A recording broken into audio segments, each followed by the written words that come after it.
Hi, welcome back to the Glow Show. I'm here with Dr. Dan Milam from the Colorado Dermatology Institute. We've been talking about acne and all the different causes, treatment options, and ongoing treatment options even after someone has had a long time with acne and some acne scars.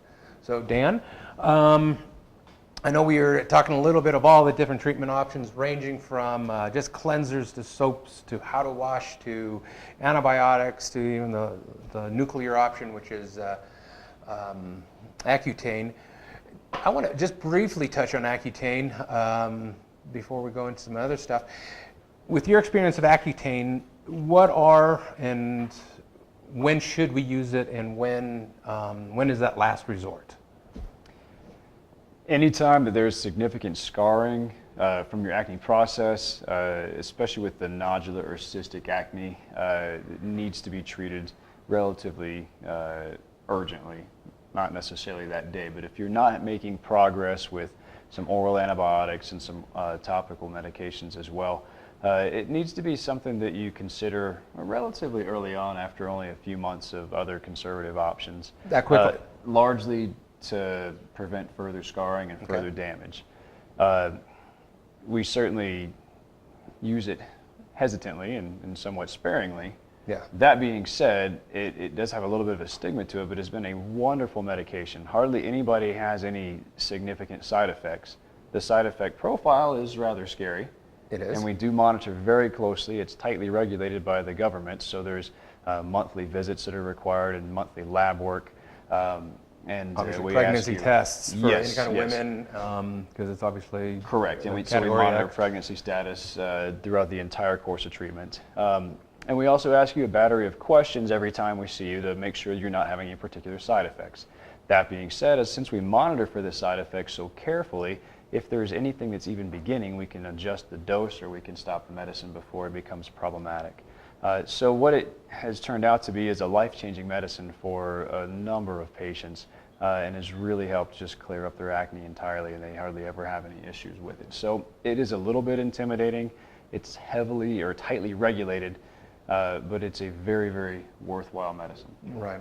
And in the past, I know it wasn't as tightly regulated, and I had used it in the past. And at that point, it was just really just a little bit of a questionnaire. We just had to verify that they were on, if it was a woman, 2 forms of birth control, and that was really about it. Obviously, it has shifted around. It's gotten a little more regulated now. Which is understandable, which is probably a good thing in the long term of it. And I know we had some pictures of the nodular acne to really sort of show, and so I think that's a lot of it for the viewers. If someone does, and loved ones or anyone has that, definitely get seen, and usually from the dermatologist. Other forms of acne, like we talked about, that are pretty much treated, and it really should be treated pretty much 100%. Give or take to even 80%, 90%, or do we absolute best to try to decrease that.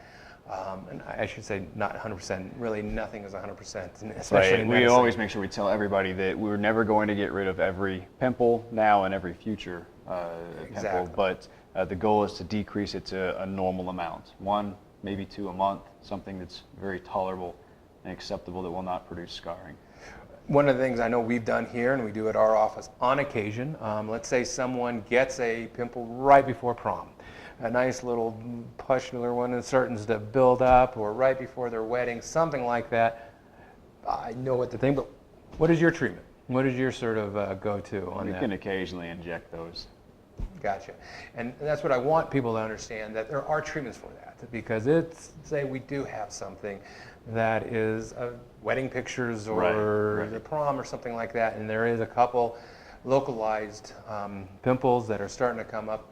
You can inject it with a couple different medications to immediately shrink it down to do that. Now obviously there are some potential side effects with that, but done properly it's very, very safe. Other things I know we were talking about a little bit with the severe acne scarring. Obviously, I know we have some pictures of severe acne scarring. We were talking about Bill Murray and George Lopez and some of the early Brad Pitts and some of these others that are out there that really leave that deep pitted. They even refer to it as ice pick scarring, because the reason I guess it makes it look like somebody's taken an ice pick to someone's face. Your experience with the lasers and what we have a CO2 laser that we use for CO2 resurfacing. What is your experience, and what have you seen the results on that? The results I've seen have been very promising. We've seen dramatic improvements.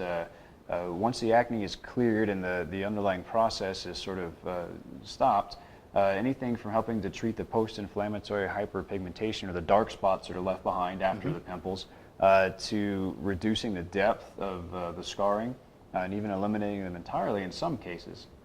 And Hank, that's one reason why when I sort of mentioned the Brad Pitt, there are, obviously everybody sort of knows him from the TV and movies and everything. If you see Brad Pitt now, his face looks very, very smooth and clear, but some of his early movies, right, it's hard to find him. We were trying to look earlier, and he has a heck of a publicist, because I think all of his photos have been somewhat airbrushed, at least his earlier ones, and you really don't see any of those inconsistencies.